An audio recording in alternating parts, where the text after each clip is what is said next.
Yan mga kaidol, tayo may gagawin naman ngayon mga kaidol.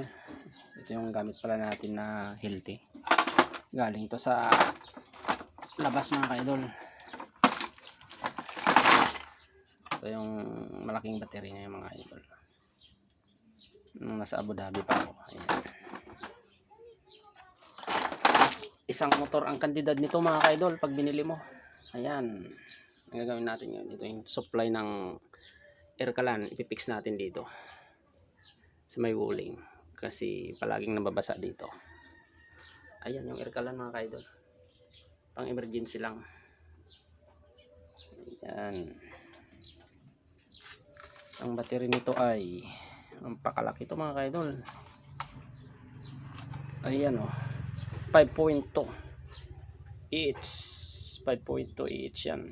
Lion, lakas to.